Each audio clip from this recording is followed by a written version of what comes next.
avant de lire la Bible, je vous invite à la prière. Père, veuille nous révéler ta sagesse. Par l'Esprit Saint qui vient de toi, nous connaîtrons tout ce que tu nous as donné et nous en parlerons, non pas avec les mots de la sagesse humaine, mais avec ceux que nous enseigne l'Esprit. Amen. Nous lirons l'évangile de Luc, chapitre 18, 9 à 14.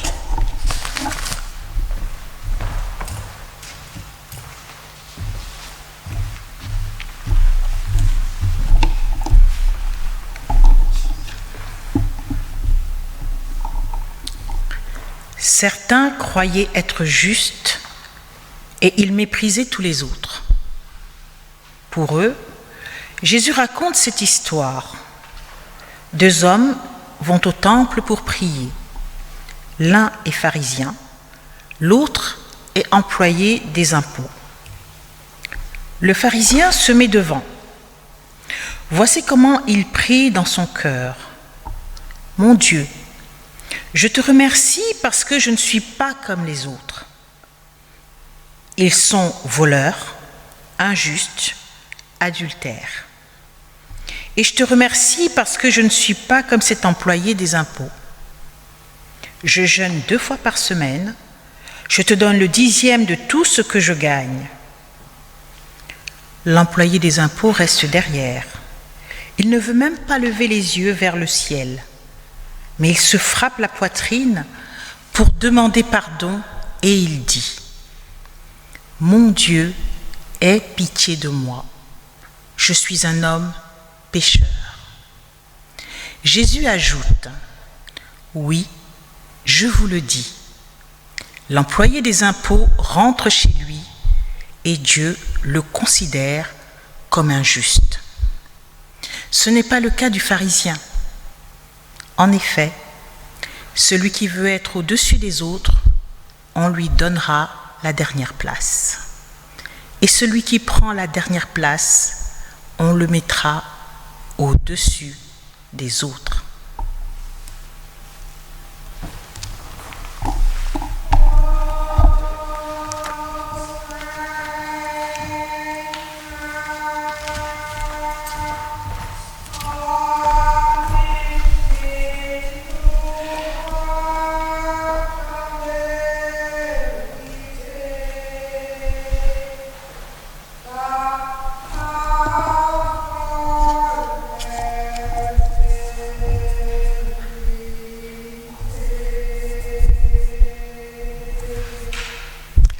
Ô Seigneur,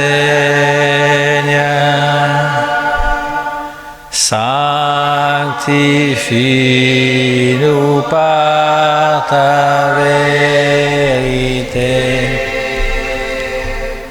Ta parole est vérité.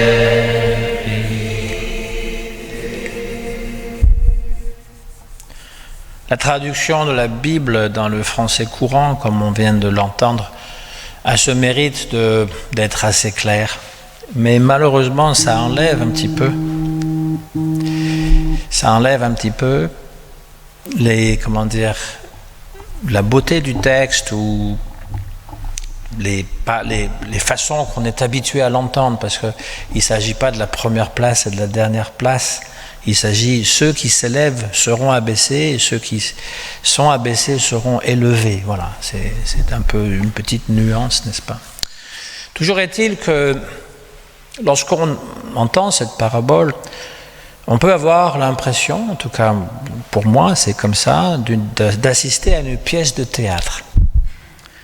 C'est soit un drame ou plutôt une comédie ou une comédie dramatique. Moi, ce qui m'amuse toujours dans les films français, des fois c'est marqué comédie, et puis c'est dramatique à l'extrême. Mais bon, il y a peut-être des subtilités qui m'échappent. Là, on pourrait dire que c'est une comédie dramatique. Ça existe aussi, c'est un mélange de 2 genres. 2 religieux qui se retrouvent à Jérusalem, au temple, le grand temple de Jérusalem. Il ne faut quand même pas oublier qu'il y avait 10 000 personnes qui travaillaient au temple. Donc vous pouvez imaginer, quand il y avait des pèlerins qui arrivaient, c'était des milliers de pèlerins. Et donc, Un grand temple, évidemment. Et puis il y a ceux qui se flattent. Donc ça c'est le programme, n'est-ce pas? Le résumé. Quand vous avez une pièce de théâtre, vous avez le programme et vous avez le résumé. Ceux qui se flattent d'être justes, mais qui n'ont que mépris pour les autres. Donc il y a un bon, le méprisé. Et il y a un méchant, le méprisant. Au théâtre, le méchant, au théâtre biblique, le méchant, c'est toujours le pharisien, celui qui prie la tête haute, avec un œil pour Dieu et aussi un œil pour le prochain, un œil ému et larmoyant pour Dieu, un œil vif et futé pour calculer, mesurer la différence entre soi et le publicain. Là, on ne parle pas de collecteur d'impôts, mais un publicain, qui sont petits en tout et surtout en prière. Merci Seigneur de ne pas être comme ce type là-bas, voleur, malfaisant, menteur, adultère et qui pue.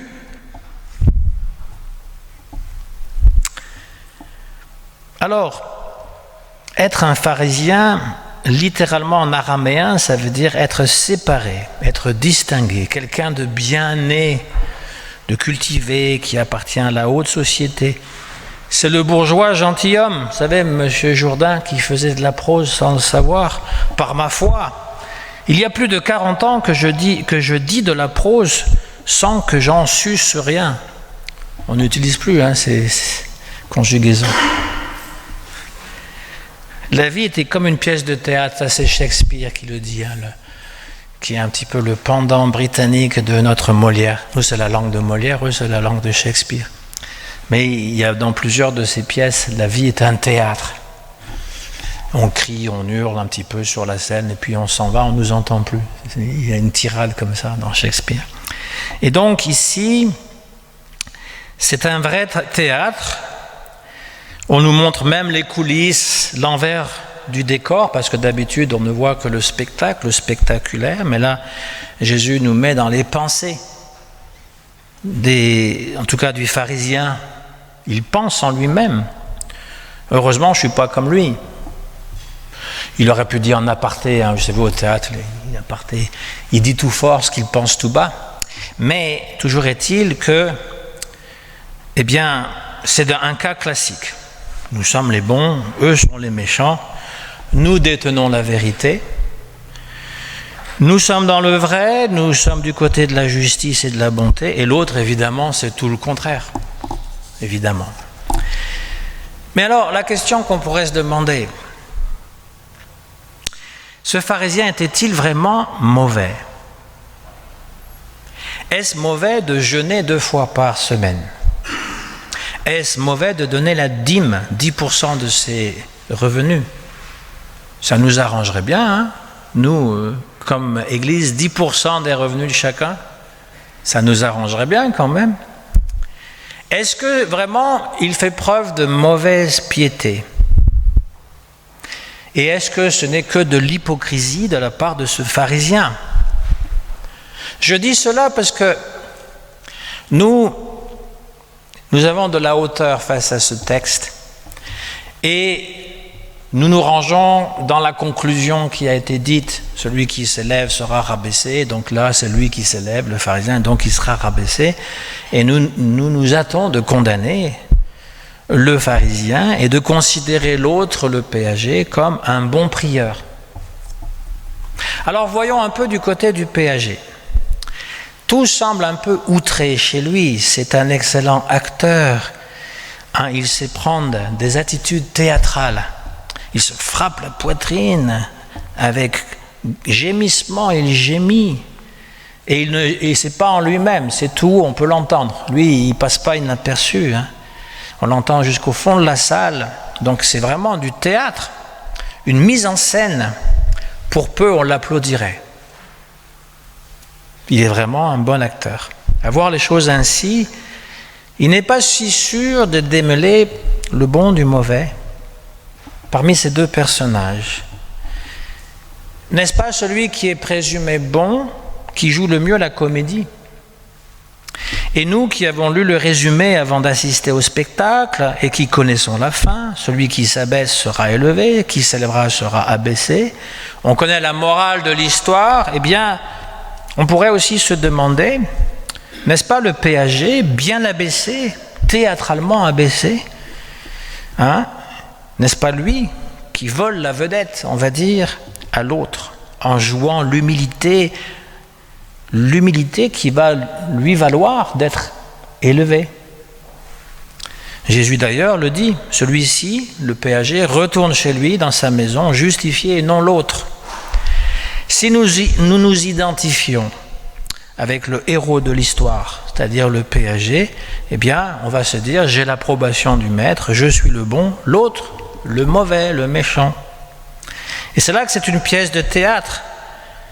On se demande vraiment si aucun des deux a vraiment prié. N'y a-t-il pas un peu d'hypocrisie de la part de ces deux personnages? L'un s'épanche en bonnes œuvres, l'autre en grande lamentation. Au prochain sabbat, parce que eux c'est le sabbat, nous c'est le dimanche, au prochain sabbat, les rôles seront peut-être inversés. L'ex-publicain dira « Oh, merci Seigneur de m'avoir justifié », moi plutôt que cet autre, cet hypocrite à la grande barbe. Et donc, l'autre, le pharisien, peut-être sera-t-il dans la position du péager, c'est-à-dire qu'il aura les larmes plein les yeux, il va gémir, peut-être il va même se frapper la poitrine, pauvre de moi qui suis tout abaissé. Et le sabbat d'après alors, est-ce qu'on va encore renverser les rôles? Comment agiront-ils? C'est-à-dire que chaque fois que nous pensons être supérieurs à l'autre, nous sommes dans la position du pharisien. Chaque fois que nous jouons la victime, on va dire, on est dans la position du péager. C'est peut-être cela le sens de la pièce des prieurs qui prient en rond, qui tournent en rond, sans vraiment parvenir à prier. J'entends bien que ce que je dis ne va pas dans le sens qu'on a l'habitude de l'expliquer, c'est-à-dire comme Jésus, qu'il y en a un qui est vraiment humble, et c'est ça qui le justifie, et l'autre qui est vraiment orgueilleux, et c'est ça qui l'abaisse. J'essaye simplement de porter l'attention sur le fait que quand on écoute une histoire de la Bible, on s'identifie automatiquement à l'un des personnages. C'est rare qu'on va s'identifier au méchant. Je ne sais pas si vous vous rappelez quand vous étiez enfant, et il y avait Guignol, et puis Niafron. Et puis il y a toujours le commissaire, enfin le gendarme qui vient, qui tape sur la table de Niafron. Et tous les enfants, quand Guignol est là, où il est Niafron? Il est là, derrière, là. Et donc on s'identifie, évidemment, on ne s'identifie pas à Niafron. Hein. Ça vaut pour la politique aussi. Le méchant désigné, c'est le Niafron qui aide le Guignol à gagner, finalement. En gros, c'est ça. Et les gendarmes qui sont là pour taper sur le Niafron. Et donc, le mépris est partagé. Ça peut être aussi ce mépris partagé, on s'identifie toujours à celui qui est bon dans l'histoire. Mais si le bon n'est pas celui qu'on désigne justement, moi je peux très bien être dans la position tantôt du pharisien, tantôt du péager, c'est-à-dire que tantôt je sens que je suis meilleur que les autres, tantôt je sens que je ne suis pas à la hauteur. On a besoin de se justifier, de se sentir grandir en abaissant l'autre, de se croire meilleur. Nous, on est les bons, on a tout compris. On a tout compris du Covid, de la vaccination, de la vie, de la guerre. On a tout compris. De la religion. Voilà comment la religion devrait se passer. Pas comme les autres, les crétins, qui eux, n'ont rien compris. Parce qu'ils ne pensent pas comme nous. On a besoin de se justifier. Nous sommes les bons, ceux qui prient dans le temple, qui lisons la Bible, qui nous prenons pour des saints, pas les autres, les mécréants, qui n'ont pas de religion, ou qui ont une autre église qui fait différemment, ou qui ont une autre religion avec des dieux étrangers, et qui vénèrent des idoles. On est toujours dans toujours tranché en deux, que finalement il y a les bons d'un côté, les mauvais de l'autre. On n'arrive pas à voir que tantôt on est bon, tantôt on est méchant, et même consciemment, on justifie même notre méchanceté. Oui, mais c'est pour apprendre une leçon. Voilà. Alors au sortir du théâtre, Jésus est là, On sort tous du théâtre et Jésus est là, il s'approche de nous avec son évangile plein les yeux et il nous dit « Quittez ce théâtre d'ombre et tournez-vous vers la lumière. » Vous vous rappelez peut-être la caverne de Platon. Il y a des gens qui sont dans une grotte, dans une caverne, qui sont enchaînés. Et puis il y a d'autres personnes qui projettent des images avec du feu, qui montrent des figurines, ça se projette sur la caverne, sur la paroi de la caverne, ce sont des ombres, et ils pensent, voilà, le vrai spectacle du monde. Mais il y en a un qui s'échappe, qui sort de la caverne, qui va vers la lumière du soleil, qui est ébloui par la lumière, et quand ses yeux se sont habitués, il voit la diversité qui existe dans le monde, il voit le vrai monde, et donc il redescend dans la caverne pour dire, vous savez, ce qu'on vous montre là, la télévision, là, c'est pas le vrai monde, ça. Il y a un vrai monde qui est beaucoup plus beau, beaucoup plus réel que ce que vous voyez. Évidemment, ils ne le croient pas, et ils le mettent à mort. Ça, c'est Platon, qui pensait à son maître, Socrate. Puisque Socrate et Jésus, il y a quand même beaucoup de similitudes. C'est vrai, Socrate était assez âgé quand il boit la ciguë. On l'accuse de pervertir la jeunesse, et il boit la ciguë, il avait 80 ans. On était 600 ans avant Jésus-Christ, il a vécu jusqu'à 80 ans. Il a même dit, « Pourquoi voulez-vous ma mort? Vous avez juste à attendre un petit peu, je mourrai de ma mort naturelle. » Voilà. Et Jésus était dans la fleur de l'âge, dans la trentaine. Donc ce n'est pas une comparaison qui est à tout point semblable, et il n'a pas choisi la mort. On ne lui donne pas le choix. Mais toujours est-il qu'il est quand même condamné et mis à mort pour avoir parlé, pour avoir dit des choses. Et ça ne plaît pas. Et donc, ici, nous avons cette même idée qu'il y a un théâtre d'ombre. Nous assistons avec deux gens qui prient, mais en fait, ils sont tous les deux couverts par une ombre. L'ombre du prochain, entre autres. Parce qu'il faudrait prier pour être bien avec soi-même, mais aussi prier pour que tous aillent bien. Et aussi accepter les différences. C'est tellement difficile d'accepter les différences. Même durant la semaine de l'unité, quand on fait ça chez les catholiques, par exemple, j'entends toujours des gens qui disent « Ah, ce serait tellement bien si on n'était qu'une église. » Alors je leur demande toujours, ils disent « Laquelle vous pensez, la vôtre ?» Mais nous, on l'a quitté il y a bien longtemps parce qu'on n'était pas d'accord. Chacun va prêcher pour son église. Et pourquoi est-ce que ça serait tellement mieux ? Pourquoi ça serait tellement mieux d'avoir une église ? Pourquoi est-ce qu'on ne peut pas avoir une diversité d'églises et accepter cette diversité ? C'est-à-dire, moi, ce n'est pas la façon que je fais. L'Eucharistie, ce n'est pas la façon que je fais. Mais vous avez le droit de le faire comme vous voulez. Ça ne me dérange pas. C'est ça qui est si difficile. Il faut toujours classer les gens dans des catégories, les bons, les pas bons. Bon, des fois, on fait des blagues, bien entendu. Mais au fond, cette diversité, c'est la vraie vie.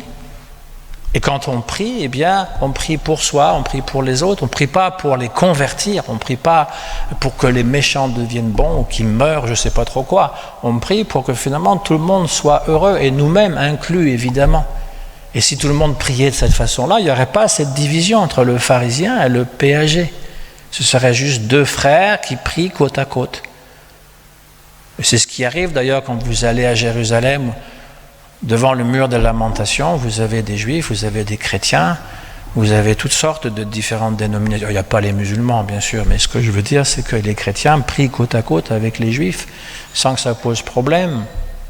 Ils prient peut-être pas la même chose, mais justement, ces prières sont individuelles et sont collectives à la fois. Et il faut vouloir le bien de l'autre, toujours. Jamais le condamner, jamais penser que finalement, parce que lui, il ne fait pas la même chose que moi, il n'a pas la même longueur de barbe que moi, eh bien il est inférieur, et puis il doit être un collecteur d'impôts, pauvre type, minable. Ça c'est la pensée du monde. Et Jésus veut nous apprendre l'évangile. Donc frères et sœurs pharisiens, et frères et sœurs républicains, dans le sens de péager, mais républicain aussi, dans le sens de société, eh bien, soyons unis, malgré nos différences. L'union dans la différence, c'est ça qui fait notre force. Au nom du Christ, Amen.